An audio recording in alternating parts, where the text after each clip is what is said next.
on the Detroit ballot, and you owe it to yourself to go out there and vote for the candidates of your choice. Perhaps if we understand the history of voting and the struggles that we went through to have this vote, it would encourage more people to vote. And with that thinking in mind, we have the resident historian, Brother Michael Imhotep, on the line in the studio with us. Right. Brother Michael Imhotep, always good to talk to you, man. How you doing? I'm all right, Cliff. How's it going, man? Good. I see you've got your I voted, did you patch on your shirt. Oh, absolutely, absolutely. I went. I was number 119 in precinct 124 at about 1:30 today. I was number 119.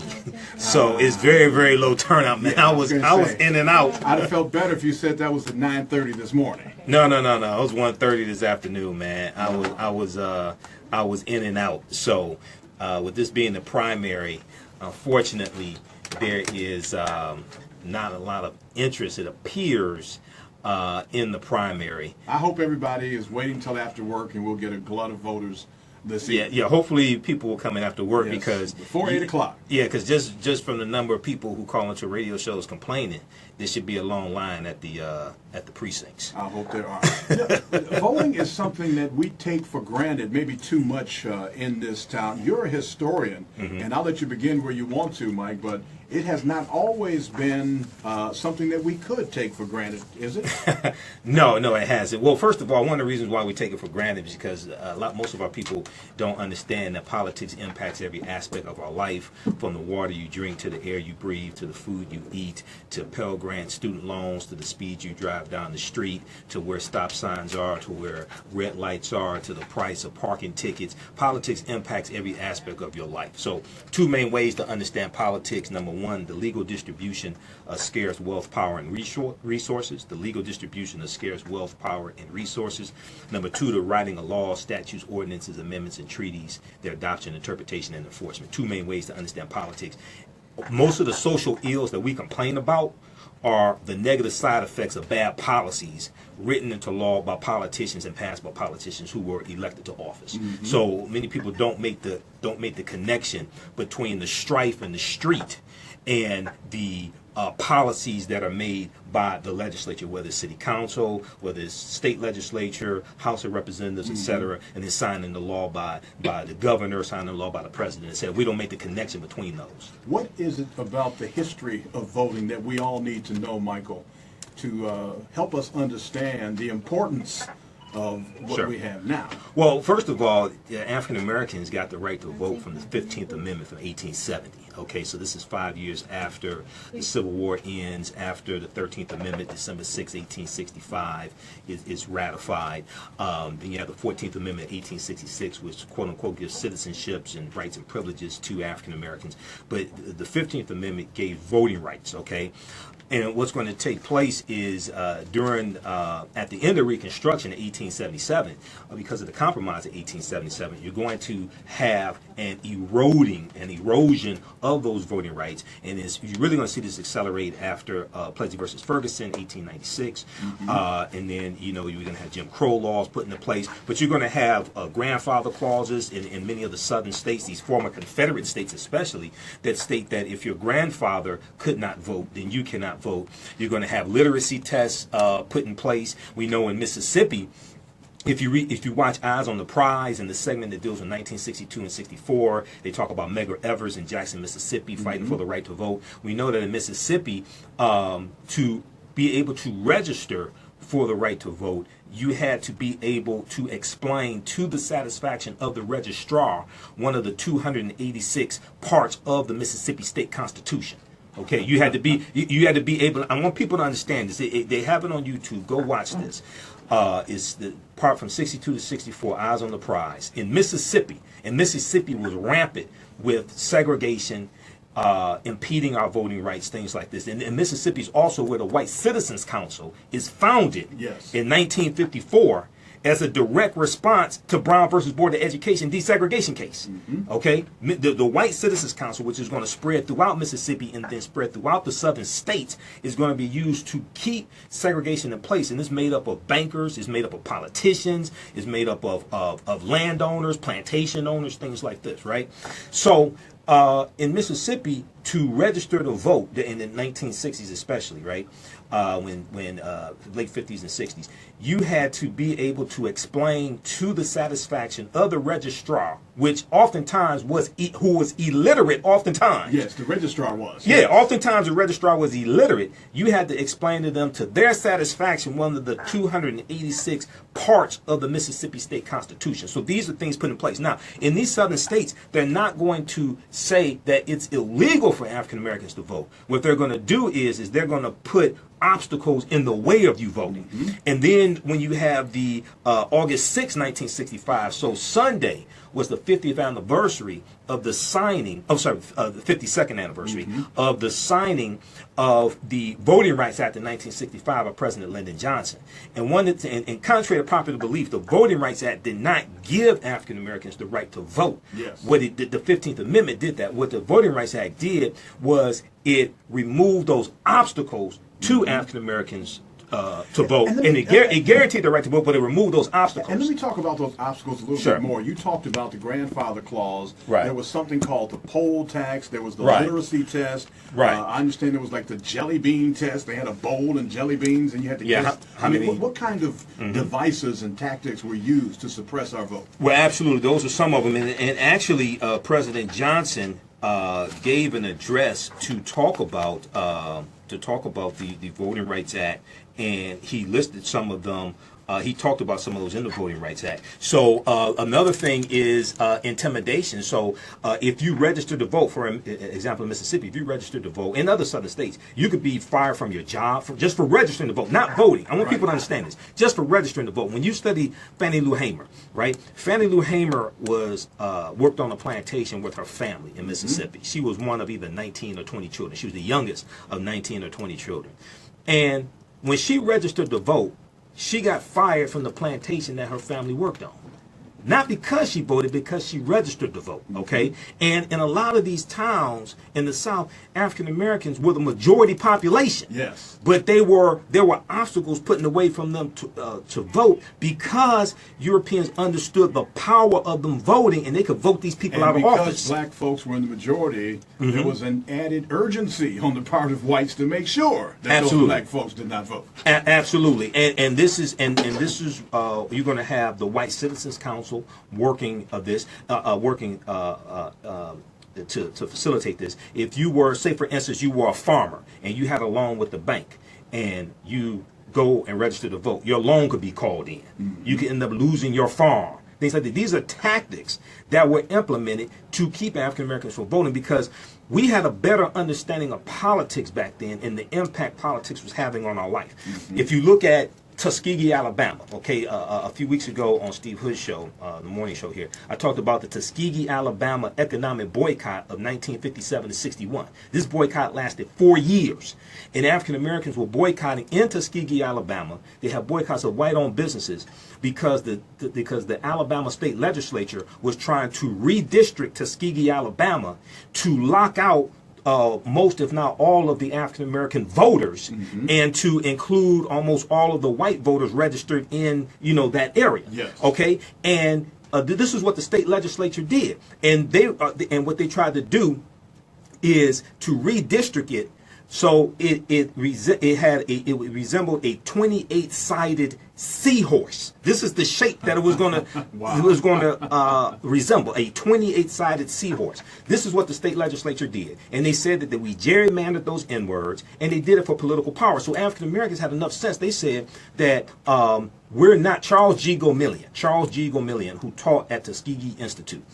He said we're not going to continue to finance these institutions that are doing harm to us. So they implemented a 4-year economic boycott of the white-owned businesses in Tuskegee, Alabama. And they went to Montgomery, Alabama to do their shopping.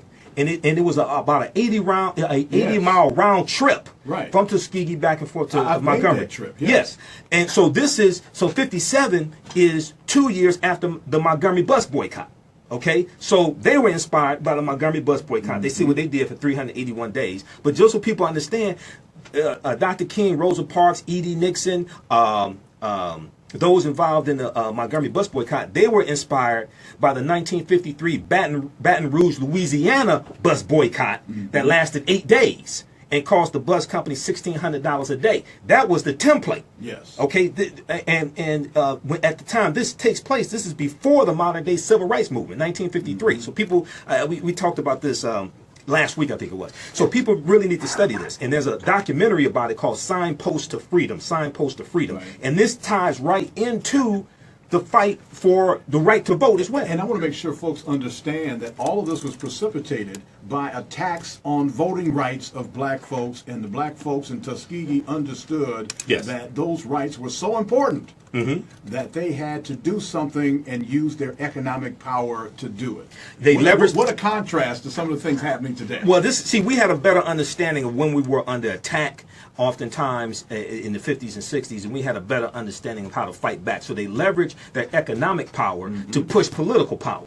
They leveraged their economic power to push political power. They shut down over 100 white-owned businesses in Tuskegee, Alabama over the course of 4 years. Wow. Our very special guest in the studio, Brother Michael Imhotep. We call him the resident historian here at 9:10 a.m. because we always love talking to his brother, sharing his historical information. We got callers on the line. Those are folks who dialed 313-209-9000.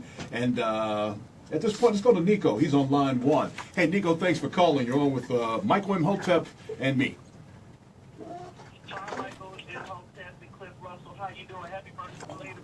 Thank you very much. Hey, how you doing? I want to make sure we get the sound here. Given our history. Hey, thank you. I wanted to talk about this low voter turnout. It is really disturbing that people knew. Well, first of all, people didn't know because there was no ticker cards delivered. There was no adequate time given for people to know that there was an election today. I know people at work, but it's so important to get out to the polls. I was out at McKenzie High School, and there was low voter turnout, but hopefully it's still early and people get off after work and they get themselves together. But most definitely, I want to make some support for Joanna Underwood, District 7, because as I was riding up West Chicago, the Plymouth area, it looked like a hurricane blew through there, and there's no economic opportunity. As well as Janice Winfrey should be fired. She needs to be fired as of today. And I just hope that all the candidates give them good luck because I had my voter education rally as of Sunday. We heard all of the candidates. It's up on Urban Information Network. And UIN. The UIN, courtesy of Tim and Julie. Yes. And I just want to say that there is nothing today that you do. If you already voted, take some people to the poll with you because we're seeing a lot of people that are coming, but they ain't bringing their friends, their family, their neighbors, the block associations, or anybody. Right. There's not been any preparations, and I'm very disappointed. Right. Nico, you've made a lot of good points. I really appreciate your call a lot. Any thoughts you have on that, Michael Imhotep? Well, I think it's very important. I think we need to really tune in to because a lot of the things that people call into the radio shows and complain about, city council has a lot to do with that. Okay, so oftentimes, and there's no such thing as a perfect candidate. But what is important for people to understand is that when you keep complaining about the wrongdoing that's taking place by politicians, and then when it comes time to actually vote and vote their behinds out of office, and you don't take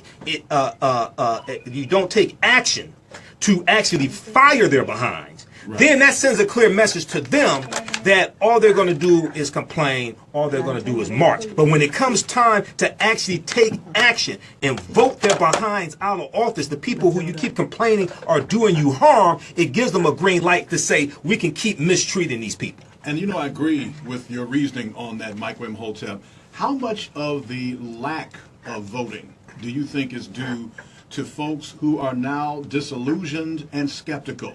We had the emergency manager in Detroit where their elected officials, duly elected officials, were just wiped out of power. The democratic processes were eliminated in the city of Detroit. We had a statewide vote where folks said we don't want emergency management, and they came right back and imposed another one. Yeah, the older emergency manager law. Exactly. Right. How much has confidence in the voting system in our community been eroded, and how much of that is the problem? Well, you know, your history and culture gives you your VIPs, your values, your interests, and your principles. So what you do for yourself, what you do to yourself, and what you allow other people to do to you and get away with is based upon what you think about yourself. So when that took place and you had an erosion of African American voting rights and they stripped city council of their power, then because we lacked a plan, we didn't have a plan to retaliate against that. See, we should have gone into massive economic withdrawal strategies and punished those who even thought about disenfranchising African Americans. And since we didn't do that, then that sent a clear message that we can just we can go into this fake bankruptcy, okay, that took place. We can strip Detroit of its resources. Now this is the question I ask people, because people somehow they think that well, let me put it to you like this, okay? So 3 years ago, I told people what was going to happen if a certain mayor became mayor. I told people what was going to happen. Right. I told them gentrification is coming. You're going to have African Americans pushed out of the city of Detroit. You're going to see all this development, but it ain't for you. I told people what's going to happen. They didn't want to listen to me. So the question I ask people is, what is it about the last 500 years of history you don't understand? Because everywhere Europeans went throughout this world, they did the same thing. What is it you don't understand? An understanding of history leads to understanding of a whole lot of other things. I agree with that. Let me go to another caller before we get back to some information from Michael Imhotep. We got Les on line 2. Hey, Brother Les, how you doing this afternoon? Oh, man, good afternoon, fellow patriots. Hey, Cliff Russell, happy belated birthday and happy New Year to you, sir. Thank you, thank you, thank you. Okay, people say every year a person have a birthday, that's their year of beginning of a new year. Right, So right. whatever you do, it's for that next year. That's on you. I hope you have a good and prosperous New Year to your next birthday. Thank you very much, my friend. Thank you. Okay. Now listen, Mr. Michael Imhotep, and Yes, sir. the last time I saw both of you guys, y'all didn't have a CNI dog. So I know y'all saw, because if you're living in Detroit, if you don't know it's an election, because there's almost signs everywhere I went, and I've been all over Detroit, you're going to see a political sign somewhere, especially Mike Dugan, who's saturated the whole neighborhood and the whole city with his signs. And I don't know how he did that, but that's really I do, but that's going to come up later on down the line. But hey, you have to be blind not to know it's not an election going on. Right. Well, it depends upon what you do. It depends upon what you do and which channels you watch. See, that's the thing. No channels you watch, you sit down, you see the posters out there all over the place, all the signs. You can't go nowhere without seeing them. So then, Les, what's the problem? We're not educated, Cliff. We're not educated enough to understand this is our country. See, I'm not wearing that shirt that I have that you see me with on. I'm atoning for what I didn't do to bring awareness to that we are Americans, that we should love it. We should not alienate ourselves from this process. And that's what we have done. We have alienated ourselves from this process. And that's what is a darn shame. So I'm atoning by having the vote is our voice. I agree with you, Les, but let me ask you a question, my friend. What is the best way for us to approach this and try to change some people's minds and get them to understand that, yes, this is your nation, whether other folks want to admit that or not, and it is up to you to participate in this nation in order to get your just due? Well, it's going to be hard to do because we have people in our society that believe that this ain't their country, and they believe that this ain't their constitution, and they're teaching their children the same thing they've been taught. We have to educate them to understand that, hey, you ain't going nowhere, and if you're going to preach this message for the next 100 years, you out of your mind.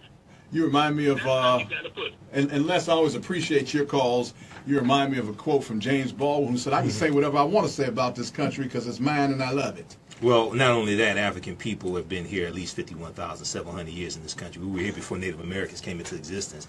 And actually, if you study the if you go to the Noah Webster, the 1828 Noah Webster Dictionary, which is on online, and I show this in some of my presentations, you look up the word American, it tells you that American originally applied to the Aboriginal and copper-colored people of the Americas. And they said these are the people who Europeans found when they came to the Americas, which specifically means that Europeans were not the original Americans. So any way you want to deal with this, I can break this history down etymologically. We could break it down historically.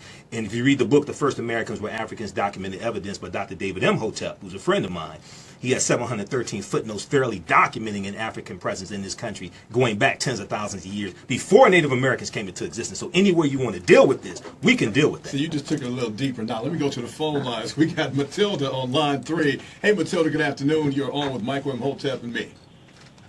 Thank you, Cliff. I want to ask Michael a question. Yes. You know, recently the president of the United States, meaning Trump, asked for the Secretary of State in every state to send the voting list to his committee in Washington. Right. Well, that was actually Chris Kobach. It was really Chris Kobach, the secretary, who's the vice chair of his including social security numbers and voting history, if I'm not mistaken. Right. It was Chris Kobach, who's the secretary of state of Kansas. Go ahead. Do you think that was him attempting voter suppression? Oh, absolutely, absolutely. Because see, you have to understand Chris Kobach. Chris Kobach created the cross-checking system. The cross-checking system was just used in the 2016 presidential election cycle to wipe 1.1 million voters off the voter rolls. Okay, it knocked 54,000 voters off the voter rolls here in the state of Michigan. Trump won Michigan by 10,704 votes. I told people for months leading up to the election what was taking place. The rampant voter suppression, the violation of the 1871 Ku Klux Klan Act. Okay, you had Democrats suing Republicans in certain states because of intimidation, because of voter suppression, and because of the violation of the 1871 Ku Klux Klan Act. Okay, which is an anti-intimidation act. So what the cross-checking system did was they said that you have all these people who are registered to vote in 2 different states, and these people are voting twice. So what they actually said was James Brown in Detroit, Michigan is the same James Brown in Cleveland, Ohio, and they're not looking at middle names. They're not looking at addresses. They're not looking at other identifiers that would show these are 2 different people, and they wiped them off the voter rolls. So this happened in about 23 or 28 states. Basically, we'd have Republican-dominated state legislatures and governors. And this is what happened. 1.1 million people wiped off the voter rolls. So this is an extension of that. This is voter suppression. Thank you for the call very much, Matilda. We got to take a break right now. You going to stick with us, Michael? Yeah, I'll stay with you. All right, we got Michael Imhotep, the resident historian, on this election day. We're going to talk about voting and encourage you to do so. So stay with us. This is 910 AM, the voice of Detroit. Brother, your sister, your mom, your dad, your grandmother, your neighbor, your friend, your teammate, whomever. If they're voting age, get them out to the polls, which we want as many folks to vote at this primary. We have resident historian Michael Imhotep in the studio with us talking about the history of voting. Yes. And how we cannot afford to take any one of our rights, especially our voting rights, for granted in 2017. Let me say the 2 things quickly. First of all, this past 2016 election cycle, Trump won the battleground states of Michigan, Wisconsin, and Pennsylvania by 78,000 votes. Wow, that's all. I told people what was going to happen if they did not get out and vote. I'm looking at the data. Right. I warned people for months. I already knew about the Russian intervention. I told people for months about that here on this station. I told people I was looking at the rampant voter suppression. You have 14 new states that had new voter ID laws in this 2016 election because the Section 5 of the Voting Rights Act was struck down in 2013 because of the Shelby County versus Holder Supreme Court case, which struck down the oversight that the 1965 Voting Rights Act put in place. So in these southern states that had a history of impeding African Americans' right to vote, any changes that these southern states wanted to make to polling locations, how many weekends you can have for early voting, souls to the poll voting, they had to get federal approval to do that. Well, when they gutted Section 5 of the Voting Rights Act, Supreme Court case, this knocked that out. So then you have all these new voter ID laws and voter suppression tactics. There were 868 less polling places this past 2016 election cycle across the country. 868. Go to the nation.com. The nation.com had a series of articles about the rampant voter suppression that was taking place. Ari Berman wrote a series of articles about this. So this stuff is deep. Republicans understood the power of our vote more than we did. That's why they moved to suppress the vote. Now, if we look at August 6, 1965, President Lyndon Johnson signs the Voting Rights Act into law. In March 15, 1965, he's trying to galvanize support for it after having gone to Congress in 64 to encourage them to sign the Civil Rights Act. But March 15, 1965, President Johnson outlined the devious ways in which election officials denied African American citizens the right to vote. He talked about African Americans attempting to vote were often told by election officials that they had gotten the date or time or polling place wrong, that the officials were late or absent, to the polling places, that they possessed insufficient literacy skills or had filled out an application incorrectly. Oftentimes, African Americans whose population suffered a high rate of illiteracy due to centuries of oppression and poverty would be forced to take literacy tests, which they inevitably fail. And then other times, you're going to have a lot of these cities in the South. African Americans were 4 times the white population, but a lesser percentage of African Americans, or a lesser number, could actually vote. Right. 313-209-9000. That is our number. We're getting a lesson in history about voting here from Brother Michael Imhotep. We want you to join us. On line 2, we got Martimus right now. Hey, Martimus, thanks for calling. You are on with Michael Imhotep and me, Cliff Russell. Hey, how you doing? Hey, how's it going? What's up, man? Good stuff. Conversation, I worked the Democratic presidential campaign as well as on the Republican side on the last cycle. I was working about 6 months before the Iowa caucuses even started. Let me just throw this for a spin in another direction. I was working for an Hispanic candidate named Rocky De La Fuente. We were on 46 states ballots. We were contesting lawsuits in 4 states. In all 23 caucus states, mind you, that we were on the ballot initially with the Democratic Party. The Democratic Party wouldn't allow us and put us on the ballot.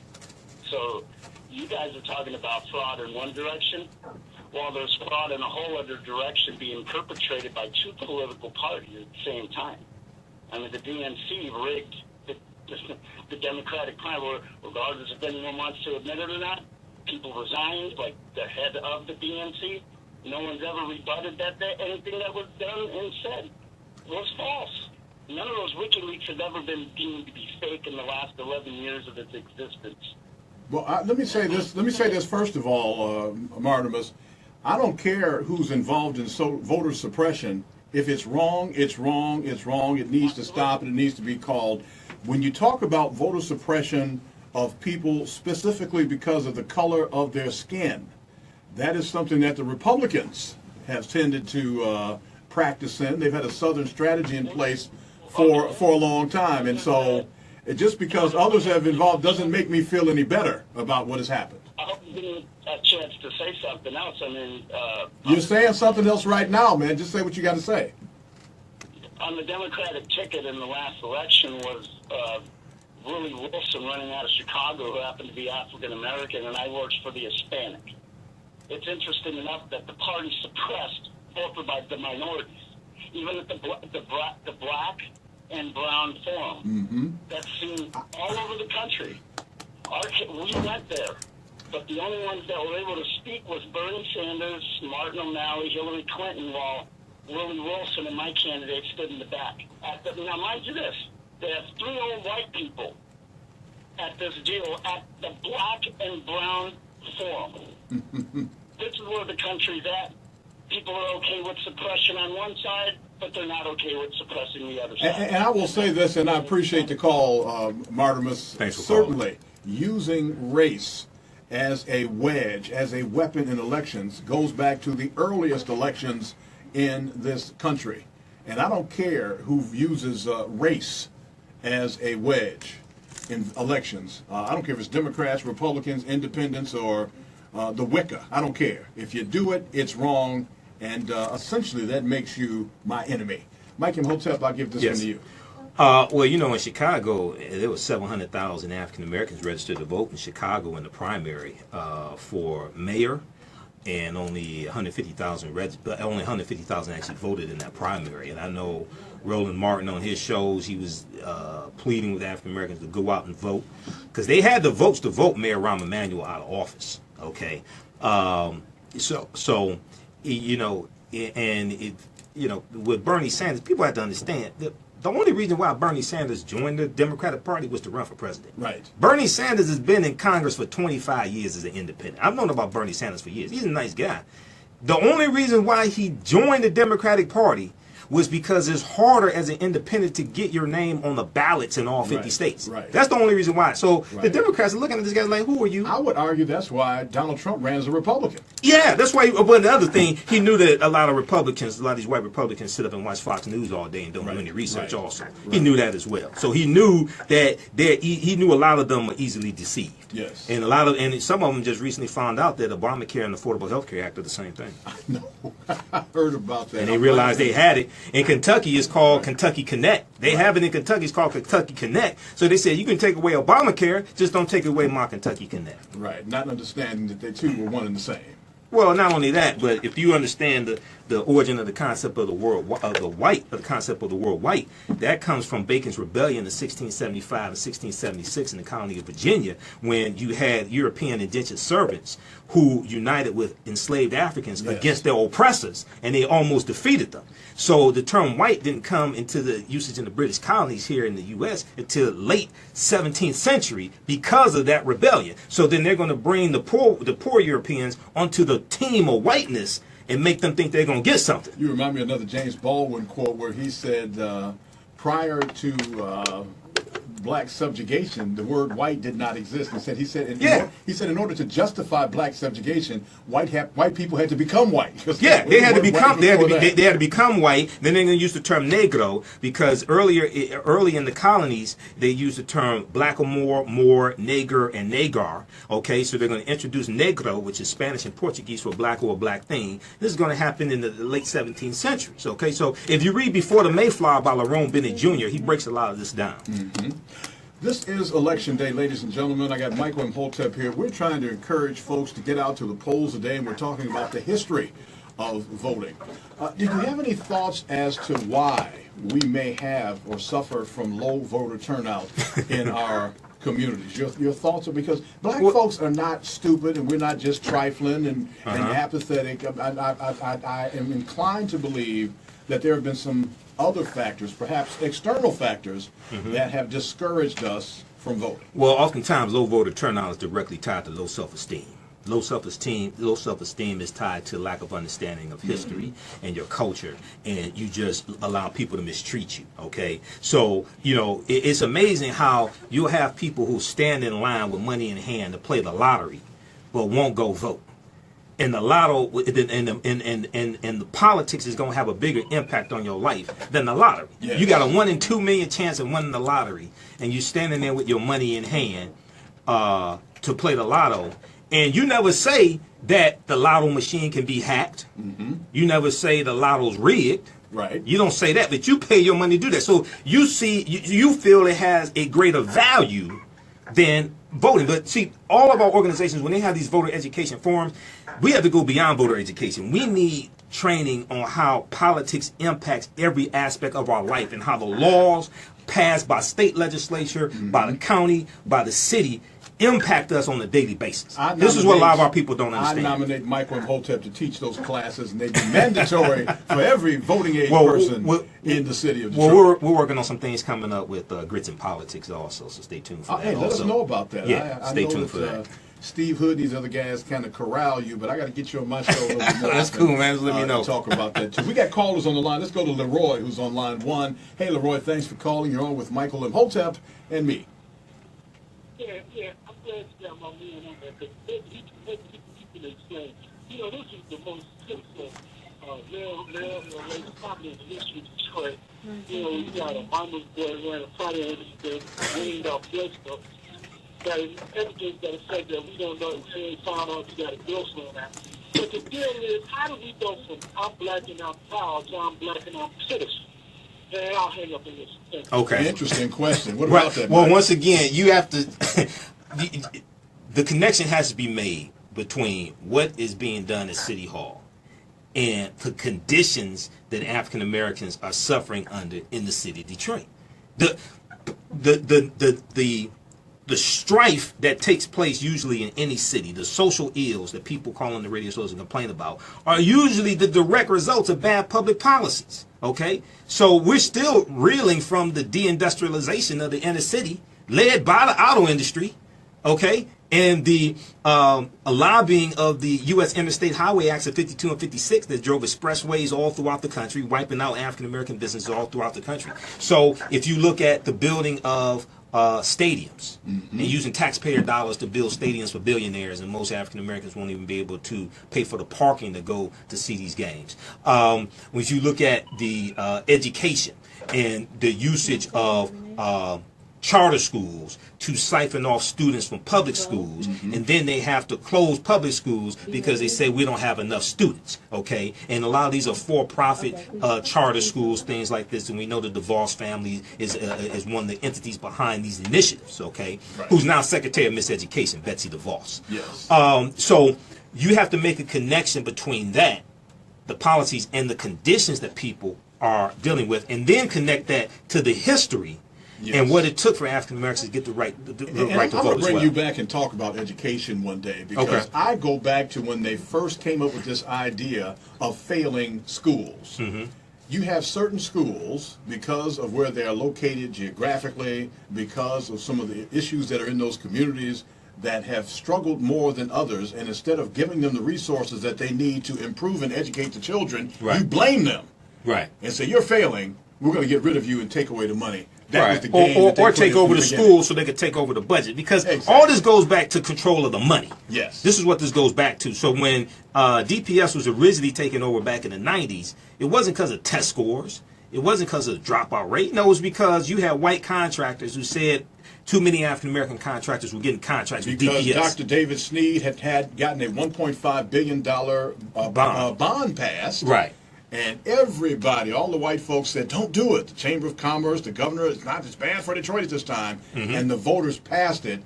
And the white contractors said, they're not giving us that money. Right. Because they had two black contract managers at the time. Which goes back to white supremacy and racism being a system of advantage and privilege coming out of the ideology of white supremacy. So this is what's at the root of this. Absolutely. This is what people have to understand. Let's go to Robert on line 2. Hey, Robert, thanks for calling. You're on with Michael Imhotep, and I'm Cliff Russell. Yes, Cliff, belated happy birthday to you first. Thank you. Thank you, sir. Yes, I really have a couple of things, but, Mr. Michael, yes, sir. Yeah, I'm going to piggyback on that comment about the lottery. Okay. I do not understand why we don't have a little bit more questions as far as, about the lottery, how the lottery machines and so forth are possibly, rigged or, remember back in the 70s, I guess when that game first came out, that, I hear this from a lot of you, that they were hitting like about, once, twice, 3 times a week. And now it seems as if I rarely hear people even hit the thing. And, I'm just saying, just something simple, just they go back to the old raffle barrel or something with like pieces of paper or something. You talking about back when we controlled the numbers? Right. Because it was taken out, they eliminated the numbers with the state lottery. Yes, sir. I can get to another conversation about the numbers. I'll leave all that be. But about this, I was just kind of wondering, even with regards to, Senator Young, I was wondering, because I was going to try to offer myself, I have an old vehicle, and I was going to try to offer, anyone that couldn't get, to the polls or something, especially elderly, sick, and shut-in people. I was wondering whether or not Senator Young did his homework to, just to think that through, to just make sure you get anybody that were not able to get to the polls, that didn't have access to smart buses, senior, that sort of thing. That's a good question. I would say that any candidate these days that is serious about winning did think about getting their supporters out to the polls and providing some transportation. I don't know what they did, but if they're serious, then I assume they did. No doubt. I hope. Yes. Man, I appreciate we need it. Yeah, I appreciate the call out, Robert. Thank you very much. Let's go back to our phone lines and talk to Steve on line 3. Hey, Steve, good afternoon to you. How you doing, Cliff? Good. Hey, I'll be real brief. Okay. I just left the polls at 3:30. I was number 15. Oh, no. Don't tell me that. Wow. I'm over in District 3, and typically, even on primary, 8 o'clock in the morning, it's way higher. I just left the polls. Mm-hmm. Wow. Well, I hope a lot of folks get off of work and head to the polls before 8 o'clock. Steve, I appreciate you sharing that. I'm not happy, but I do appreciate you calling. Right. Now, that's probably for a precinct. Yeah. Okay, because when I was 119, that was for precinct 124 at 1:30 today. I'm sure it's at one polling place, wherever that is. Let's go to Bo on line 1. Hey, Bo, how you doing? You're on with Michael Imhotep, and I'm Cliff Russell.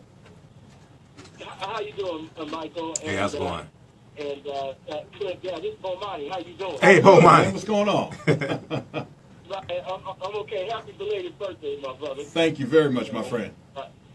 All right. I'm a candidate, so I've been driving around to the polls in District 4 ever since like 6:30. I know. And you know what? Technically, I'm not supposed to have you on, man, because the polls don't close till 8. So please, please forgive me. No, that's all right. I don't blame you for calling. If I was running, I'd call in too. I'm just not allowed to talk to you.